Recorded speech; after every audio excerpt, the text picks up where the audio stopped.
makakalami.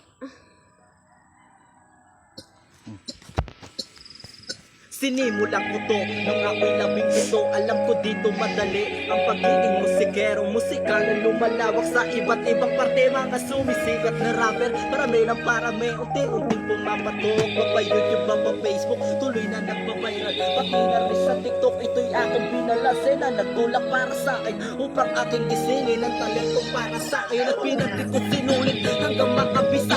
Nasubukang gumawa ng sarili kong kanta. Pagrespeto sa iba, taas noo, taas kamay na sumulat hanggang ako'y humusay. Di ako nagyayabang, sinaisip ng pantay ang musika na tumatak. Aking pong isinabuhay upang aking marating ang mga pinapantasya. Hindi to madali, kakayahan man ay mababa. At ang una kong pagsabak sa estudyo ay kabado. Sinaisip ko na todo ang mga letrang nabuo.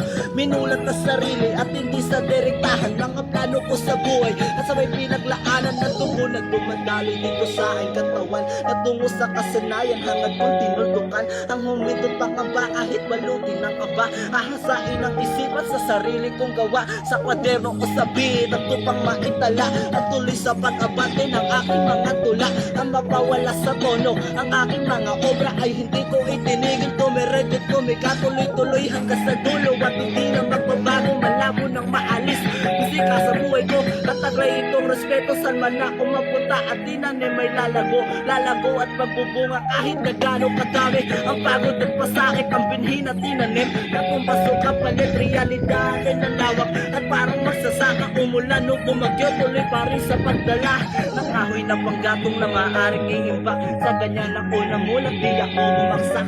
Sa ganyan na pamumuhay, sa ganyan na katayuan. Dahil Diyos ang nagpatibay sa aking kapalar. Parang leon sa kagubat, nakabangisa na dinaanan. Tuloy pa rin sa biyahe, hirapan masandalan. Di masakto pang masahe sa pag-arangkada. At hindi ako titigil, alam ko na may pag-asa. Wala na para pirat paano pahinga. Kahit kasi kung butas, dahil hirap makakita. Mababaw ang bulsa at wala itong lamas. Sa kasiyahan ay malayo, balot ng kahirapan.